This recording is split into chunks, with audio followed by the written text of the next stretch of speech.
Hello, fellow instrumentalists, and welcome. Have you come to YouTube to learn how to play violin? If so, you've come to the right video. The first thing I want you to do is pause the video and go to the address bar at the top of your web browser. And there I want you to type in violin teachers near me. You're still here? Okay, I guess I can give you your first violin lesson.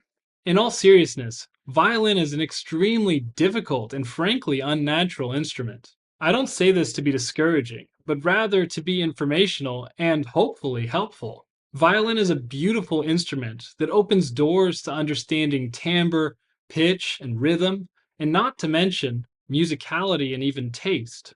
But violin is a highly confusing rabbit hole full of bad feedback loops, and unnatural habits.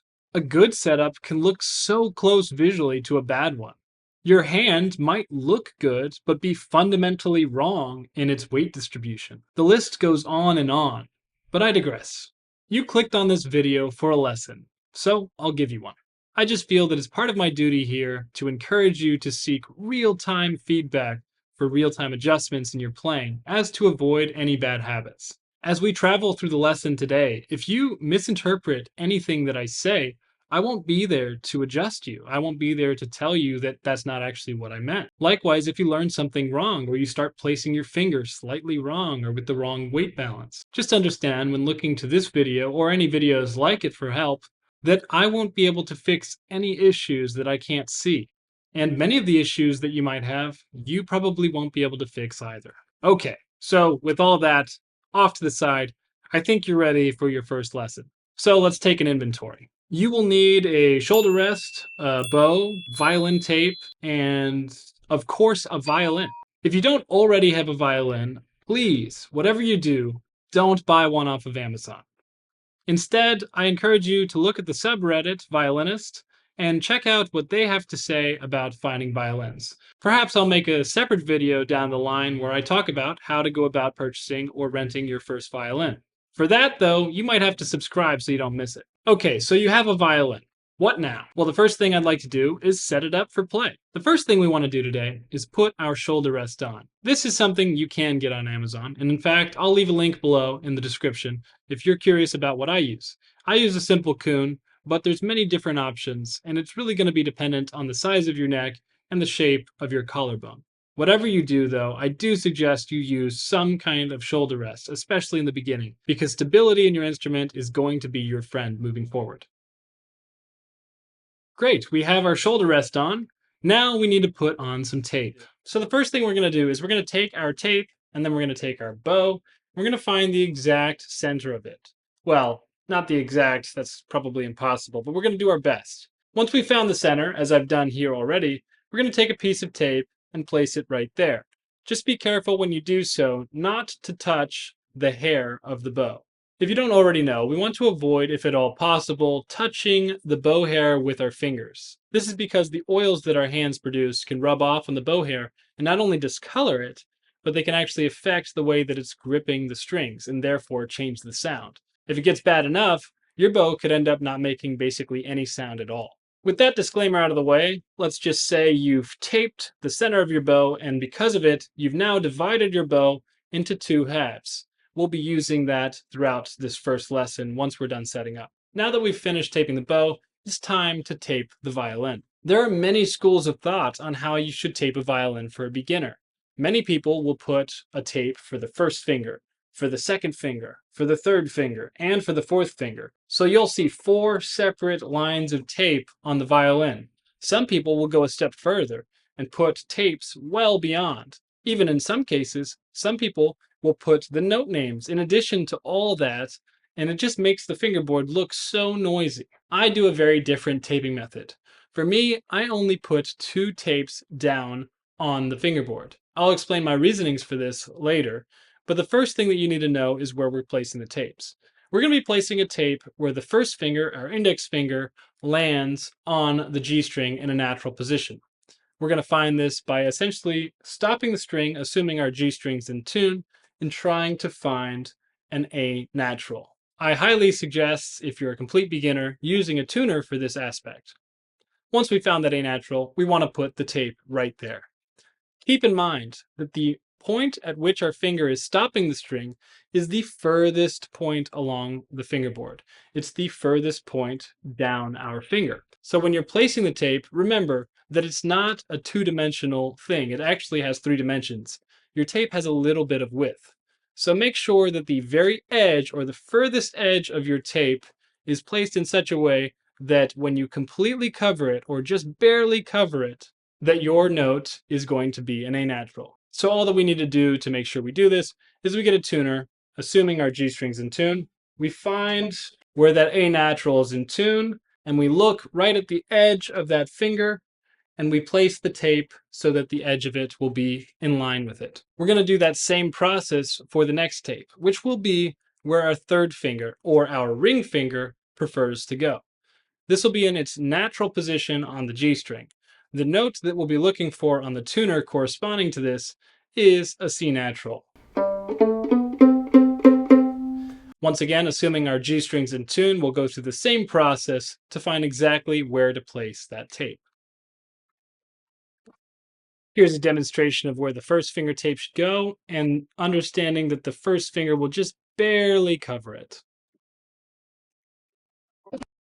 All right, so you have 2 pieces of tape now on your fingerboard. Make sure that they're as close to even across as possible, because that's going to ensure that using the tapes will give us a nice in-tune note on each string. So as promised, I told you I would explain why I prefer to use 2 pieces of tape rather than 3 or even 4 or even more. And the simple answer is because it truly will benefit your left hand in the long run. What we're trying to do when we're learning, especially early on in the violin, is we're trying to build good habits. And one of the habits that is important to build is the understanding that all of our notes, all of our intonation, all of our finger placements come through the development of frames of reference. So it's so incredibly important that we learn, even from the early stages, of the idea that we're using frames of reference constantly, and those frames of reference are actually our other fingers. So we're skipping a note with our tape because the in-between notes will always understand that they're related to the others. We don't have frets on the violin, so as a result, we need to use pieces of our hand, pieces of the violin, to give ourselves a sense of direction, to give ourselves a sense of geography and where our fingers need to be placed. So what we first do is develop a firm understanding of a hand frame.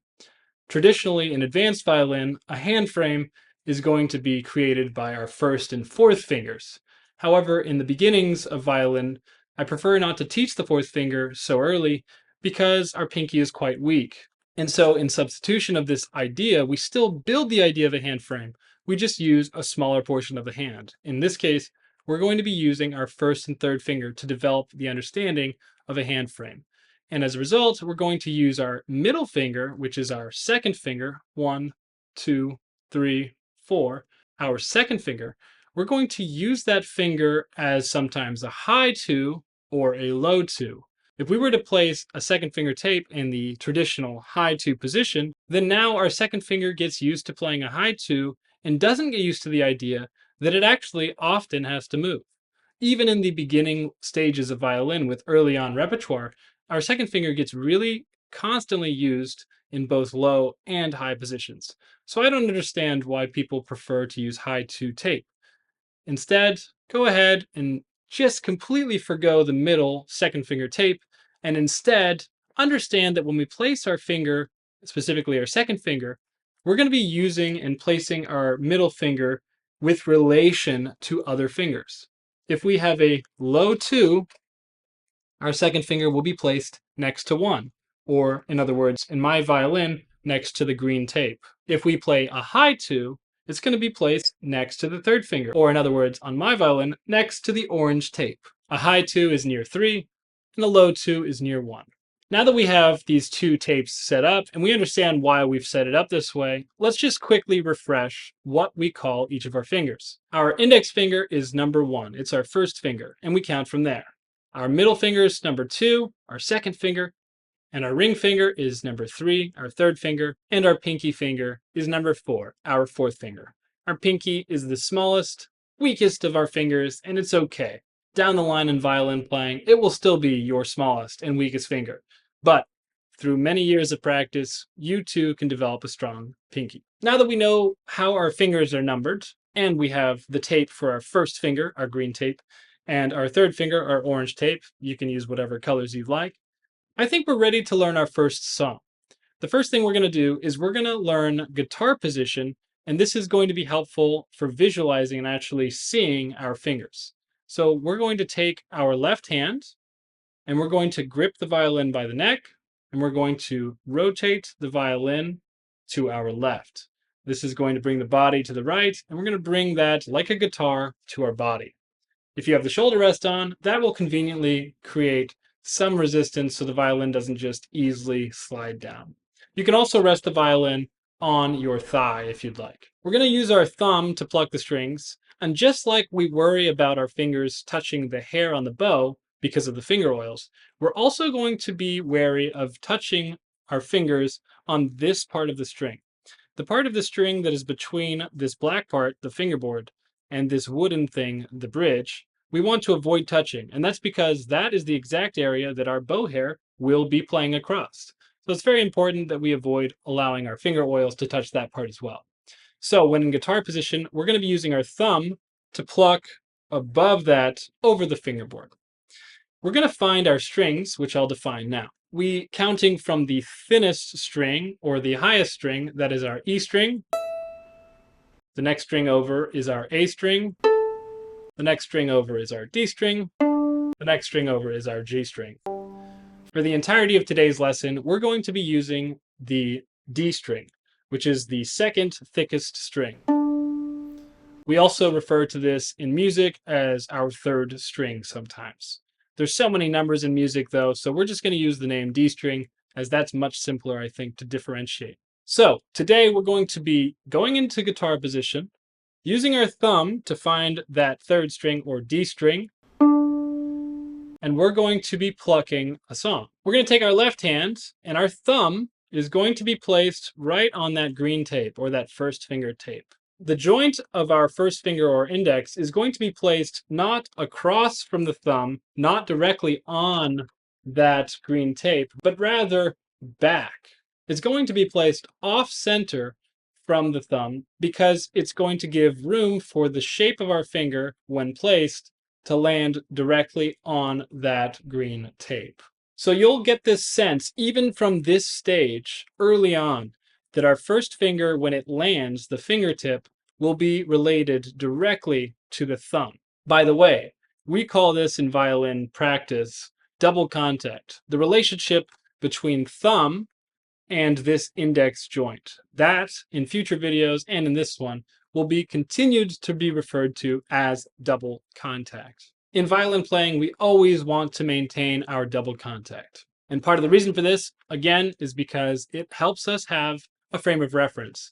If we always know that our thumb is on that tape and our other point of contact is not quite across, we can then feel that first finger, even when the tape is gone, being placed related to the thumb and or double contact. So, when placing fingers on the violin, we want to place them in a very specific way. We're going to start with the first finger. We know that it places directly on that first line and across from the thumb, but that's not all there is to it. Remember that our second point of contact is going to be our knuckle, and that's going to be behind the line. And our first finger is going to land right on the line. However, it's not just going to do so lackadaisically. In fact, it's going to do it very specifically. Rather than just aiming for the center of the finger, we're going to think of our fingers as three-dimensional objects. Our fingertips are going to have multiple sides. And in violin playing, we want to play constantly on the thumb sides of the fingers. This is going to create a natural angle to the fingers that's rather soft, as opposed to a hard perpendicular angle, like you might see in a more guitar-style playing. In violin playing, we instead play at a very soft angle, almost parallel to the strings with our fingers. And as a result, the thumb side, or the, in my case, right side from where I'm looking of my finger is going to be the one contacting the strings. This is going to be true for all the fingers. but it's going to be less true the higher you get up. The second finger is going to have a harder time, the third finger is going to have a harder time, and the fourth finger is going to have the hardest. The fourth finger is the one that's going to most naturally feel like it wants to be almost perpendicular to the string. It's very important that you build the habit, though, of trying your best to maintain in all of these fingers that soft angle. So that's a lot of information, and we haven't even learned a piece yet. You can see why step one is to go into the address bar of your webpage and type in violin teachers near me. But I digress. Okay, so we learned how to place our fingers, I hope. We learned double contact, I hope. We have the tapes placed in the correct place, I hope. And now we're going to learn our first song. We're going to, with a good double contact, with a good guitar position, without touching the area between the fingerboard and the bridge, place our thumb on the D string. Place our first finger on the tape on the D string. Place our second finger, that's our middle finger, remember, on a high 2 position, which, if you remember from earlier in the video, is going to be related to the orange tape. In other words, the high 2 is going to be next to the third finger or the third finger tape rather than next to the first finger or first finger tape. So we're going to place our first finger on the green tape, the first finger tape, and we're going to place our second finger in a high position next to the third finger tape. Not on it, next to it. And we're not going to place our third finger, and we're not going to place our fourth finger. With our thumb, with the second finger fully stopping the string, we're going to pluck the D string. Great. Let's do that again to make sure we have a good sound. If you end up with this kind of a sound, where it's not quite speaking, it's simply because your finger is not stopping the string fully. It means that your finger is not quite depressing hard enough, and therefore not fully stopping the string. So, with the second finger fully stopping the string, we get this sound, or something close. And with a tuner, we should be able to see that an F sharp is popping up. F sharp, F sharp, F sharp, F sharp, F sharp. So, we've got our first note, F sharp, high 2, on the D string. Now, while we're playing this F sharp, or the second finger on the D string, our first finger should also be down. It should be down right on the tape. And because of that, once we've finished playing the F sharp, we should be able to lift that second finger, exposing the first finger underneath it. And then when we pluck the string again, we should get a new note. And this note should be an E natural. So to recap, the first two notes of our song, it's going to be an F sharp, and then follow that up by lifting the second finger, revealing the first finger underneath, and playing an E natural. F sharp, E. The rhythm of this is going to be steady. The last note of this first part is going to be where we lift the first finger, exposing the true nature of the open D. So the first three notes again, F sharp, E, D. After we've played that open D, the next part of the song is to rest. Rest. Now, the second part of the song is going to be repeating that first part. Rest. 2, 1, 0. Rest. You might be figuring out what the song is already. The next part is going to be kind of a reverse of the first part in terms of the way that the notes are lined up, but we're going to use the same three notes. This time, on the second half of the song, we're going to start with an open D. We're going to add our first finger, then we're going to add our second finger, and we're going to play that a couple times. So it sounds like this. 0, 1, 2, 2, D, E, F sharp, F sharp. And then we go without resting right into the final measure, final part of the song, which is just as the beginning was. 2, 1, 0, F sharp, E, D.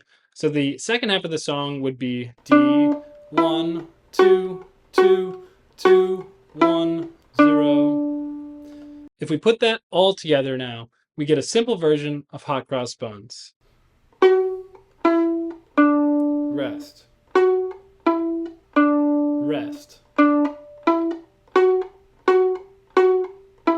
Rest.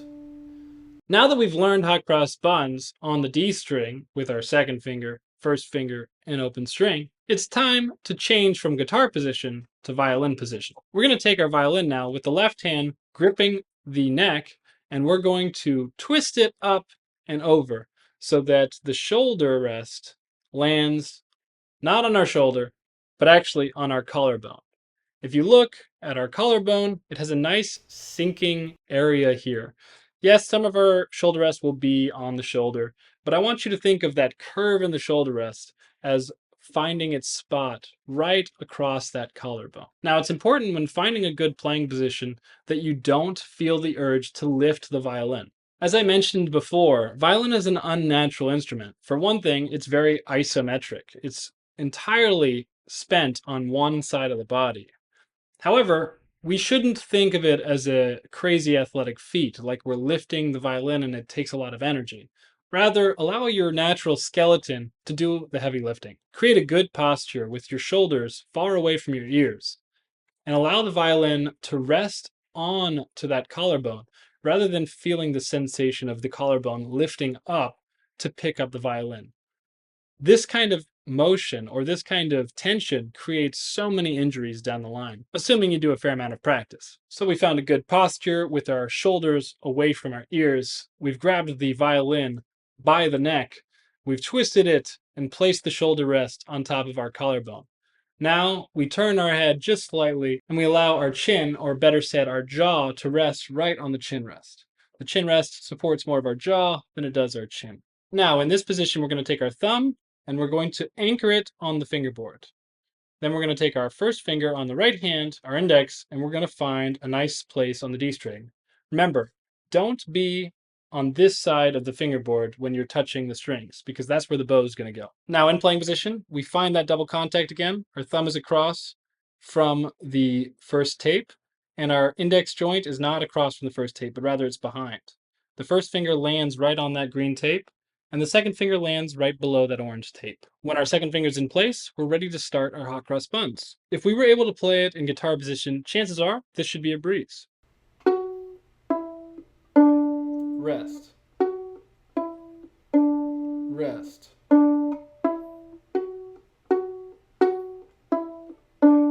Rest. And we've done our first song in playing position. It's very important that we get comfortable with playing position and with the placement of our fingers and double contact before we even worry about using the bow. But I think that's what we should do next. For part 2 of this lesson, we'll bring in the bow and try playing some hot cross buns with it. If you liked what you saw and you found it at all helpful, thank you very much, and please subscribe and like and comment. But please, just get a teacher if you can. I know that money is sometimes an issue for people, but there are some affordable options out there. Perhaps I'll make a video in the future about how to find affordable teachers in your area. But for that, once again, you'll have to subscribe. I'll see you on the next one.